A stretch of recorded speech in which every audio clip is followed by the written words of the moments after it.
Welcome to day 203 on the trail.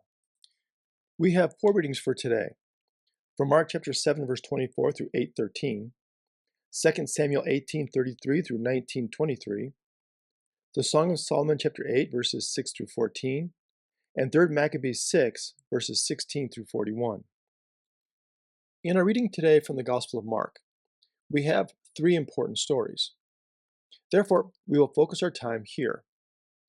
Now, while we do not have time to explore how each of these stories differs or is retold in Matthew and Luke's Gospels, we will point out some of the most significant differences. First, we find the story of the Syrophoenician woman in Mark chapter 7, verses 24 through 30.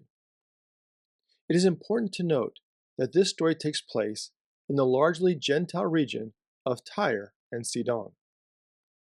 Now, while Luke does not include this story in his gospel, the story of this Gentile woman represents a major shift in both Mark's and Matthew's gospels. In fact, this story sits strategically between the feeding of the 5,000, which takes place in Jewish territory, and the feeding of the 4,000, which takes place in Gentile territory. And to highlight this point, at the conclusion of the feeding of the 5,000, 12 baskets of fish and bread are collected. And then, in the feeding of the 4,000, 7 baskets are collected. In the first case, the 12 baskets appear to be connected to the 12 tribes of Israel. In the second feeding, the collection of 7 baskets may be connected to the number for wholeness or completion. Therefore, this second miraculous feeding, which occurred among the Gentiles, demonstrates their inclusion in the kingdom. Now, between the feeding of the 5,000 and the 4,000, both Mark and Matthew include the story of the Syrophoenician woman. Now, there are two significant but related differences between Matthew and Mark. Mark describes the woman like this. Reading from Mark 7, verse 26. Now the woman was a Gentile, of Syrophoenician origin. She begged him to cast the demon out of her daughter. And from Matthew 15, verse 22, just then a Canaanite woman from that region came out and started shouting, "Have mercy on me, Lord, Son of David. My daughter is tormented by a demon." So Matthew calls her a Canaanite. So why the difference? In both stories, Jesus is in the region of Tyre and Sidon, and the woman is identified as a Gentile. But how she's identified as a Gentile is important. In Mark, she is simply Greek, and more specifically, Syrophoenician in origin. This description would be expected for that region.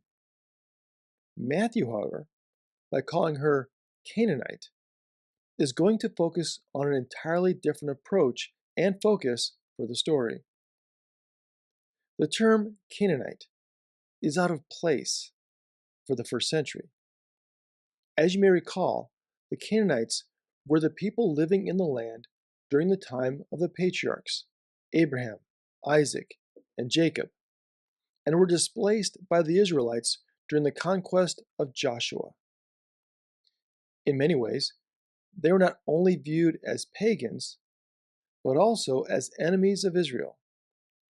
However, the Canaanites, as a people group, have not existed as an identifiable group for over 1,000 years by the time Matthew writes his account. So calling her a Canaanite is not a mistake. Instead, by labeling her as a Canaanite, Matthew is signaling his intention for his version of the story. The second major change is Matthew's inclusion of the dialogue between Jesus and his disciples. In Mark's account, the disciples are not mentioned at all. So again, why the difference? Let's start with Mark's account, since it is likely the earlier version of the story. Beginning in verse 25. But a woman whose little daughter had an unclean spirit immediately heard about him, and she came and bowed down at his feet. Now the woman was a Gentile, of Syrophoenician origin. She begged him to cast the demon out of her daughter. He said to her, "Let the children be fed first, for it is not fair to take the children's food and throw it to the dogs." But she answered him, "Sir, even the dogs under the table eat the children's crumbs." Then he said to her, "For saying that, you may go. The demon has left your daughter."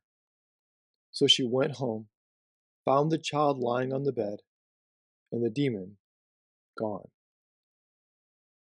Jesus' response to this woman, who is begging Jesus to heal her daughter, is puzzling. Who are the children, and who are the dogs here? Given the context of this story, which we have already discussed regarding the feeding of the 5,000 and the 4,000, the distinction between the children and the dogs is likely between Jews and Gentiles. Therefore, the assumption here is that the Jews were the first to be fed. But, as this woman points out, being first does not mean that a seat at God's table was given exclusively to the Jews.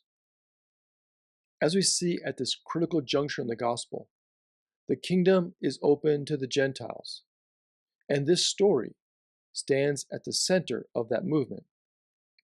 However, calling this woman, or the Gentiles in general, a dog is still difficult.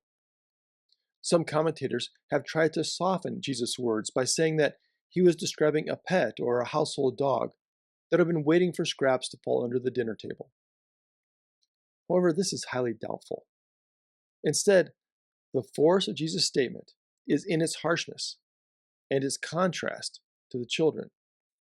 And despite the harshness of Jesus' response, this Gentile woman responds with incredible faith, trust, and humility. Because of the vast goodness and power of Jesus, she is more than willing to accept even the crumbs. And in humility, she fully trusts in Jesus' power and authority to heal. This is the faithfulness and the trust that Jesus has been seeking. And based on this faithfulness and humility shown by the Gentile woman, Jesus heals her daughter instantly. Now, in Matthew's gospel, we see the focus shift from the woman to the disciples. We will cover this story in more detail when we come to Matthew 15 on the trail. But for today, notice the dialogue that Matthew adds between Jesus and his disciples. From Matthew chapter 15, verse 22. Just then, a Canaanite woman from that region came out and started shouting, "Have mercy on me, Lord, Son of David. My daughter is tormented by a demon." But he did not answer her at all. And his disciples came and urged him, saying, "Send her away, for she keeps shouting after us." He answered, "I was sent only to the lost sheep of the house of Israel." But she came and knelt before him, saying, "Lord, help me." First, notice that Jesus does not answer her initially.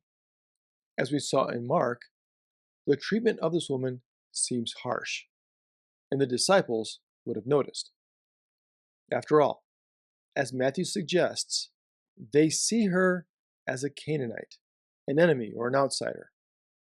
Then, in response to Jesus' silence, they urge Jesus to send her away. It is not enough to ignore her after all. Instead, they want her and her request for help gone.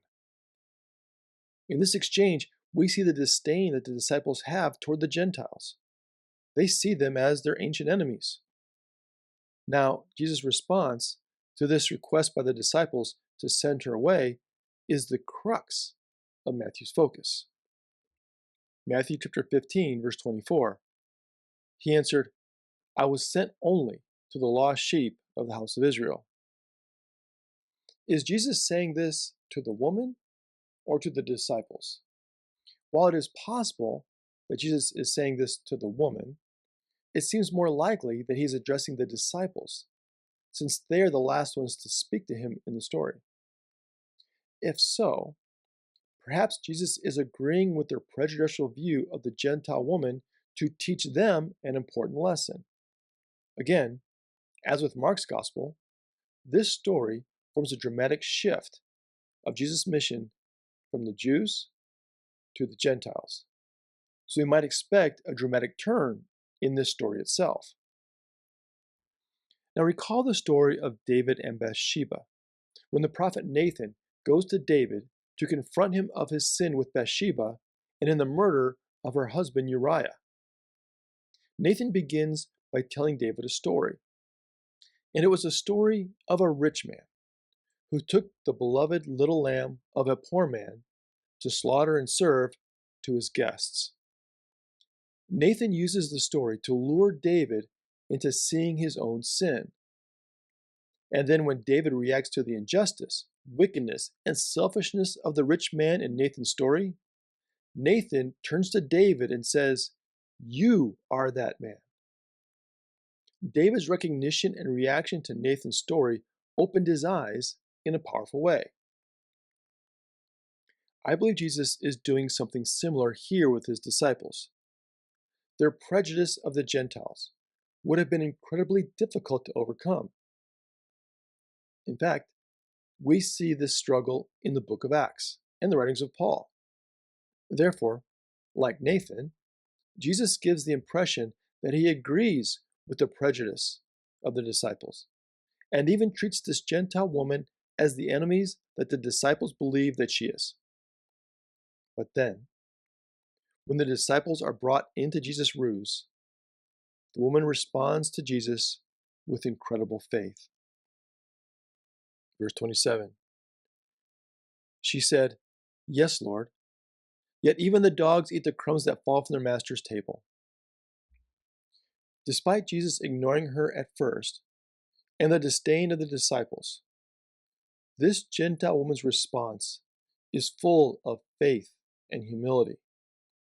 And here, at this moment, Jesus turns the story back on the disciples.